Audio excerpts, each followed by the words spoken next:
It's 1995. I'm 22 years old at a 4th of July party, to which, technically, I was not invited. Not firsthand, anyway. My coworker was invited by the host's daughter-in-law, and my coworker invited me because she didn't want to go solo. To be honest, looking back, I'm really surprised I went. It wasn't really in my character to go to a random party by a third-hand invite.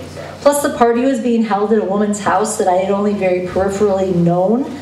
Is one of those super fancy people that scared me. You know, the type that coordinate their outfits and have a fancy handbag and the manicured hands. Yeah, she was one of them people. And I was more the wear what's not wrinkled, doesn't stink kind of gal with an at-home manicure and a Velcro wallet in my back pocket.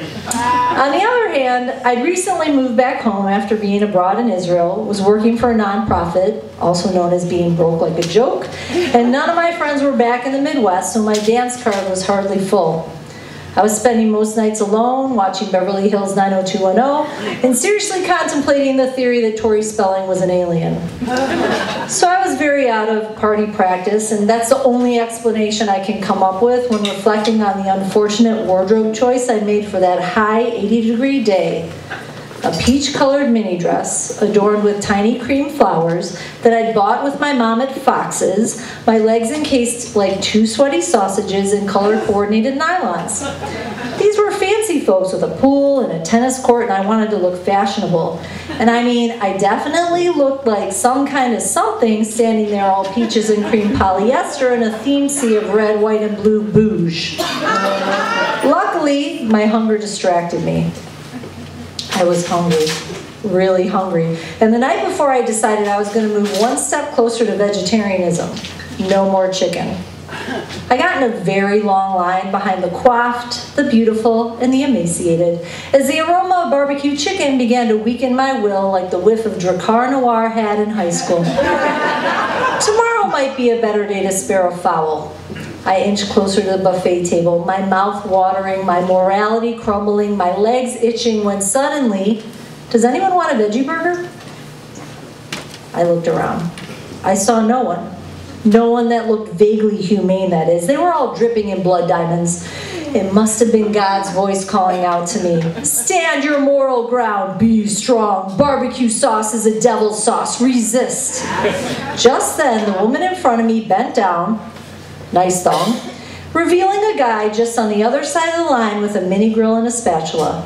I squinted at his mouth as they formed the words in audio. Does anyone want a veggie burger? Holy crap, God is in the form of the veggie burger dude. I hurried towards him. Hi, would you like a veggie burger? Yes, thanks. His eyes were incredibly kind, his face gentle. Kind of how I figured God would look. Adorable. Are you a vegetarian? Well, I still eat fish. Are you? I've been a vegetarian since July 28, 1991, the day after my brother's wedding. Must have been a really bad caterer.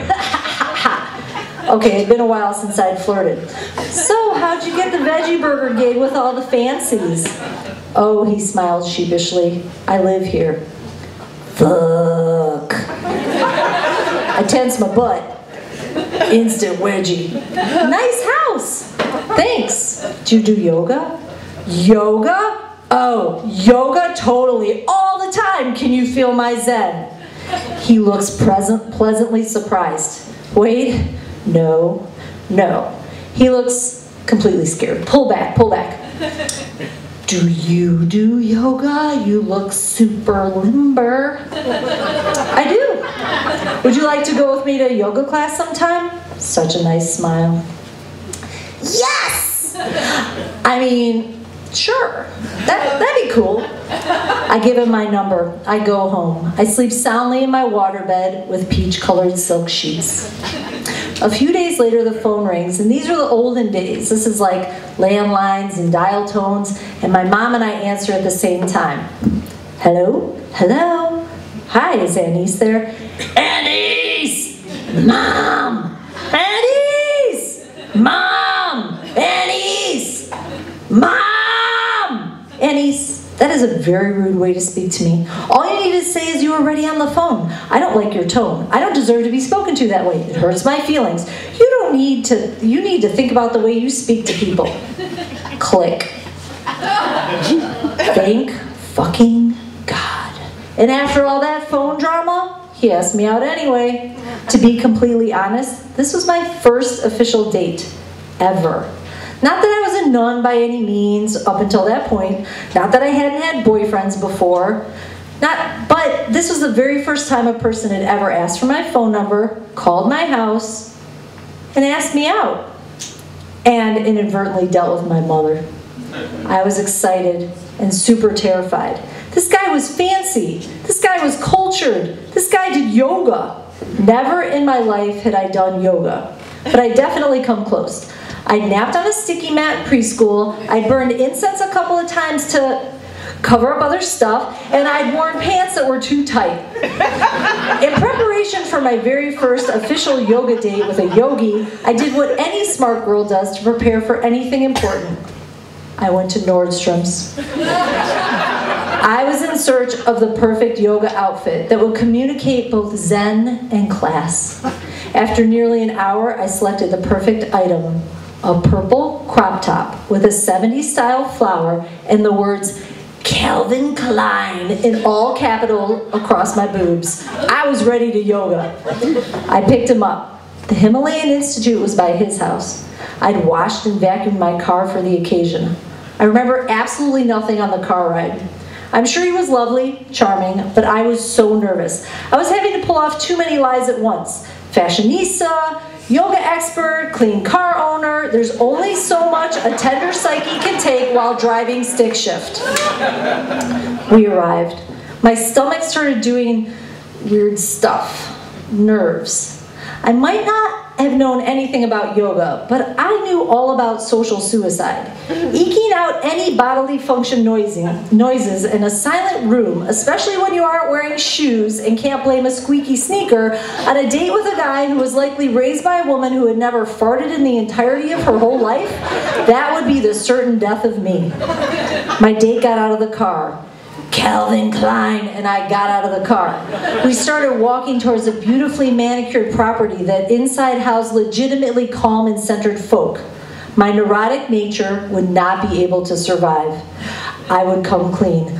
Mike, now wait a minute. What's this? A sign hung on the front door. It read, "No yoga classes today. We are breaking a 24-hour silent meditation and fast. Namaste." And with that, all my nerves and my internal gas dissipated. I was smiling like a Cheshire cat. That is until my date opened the door anyway and stepped inside. We could see about 12 to 15 people milling about a buffet table that had a triangular index card folded in half that read in black Sharpie, "All vegan feast." My date looked at me. "Wanna eat?" Then this super weird thing happened. I started looking at this sweet-mannered, blue-eyed guy as sort of a pleather jacket wearing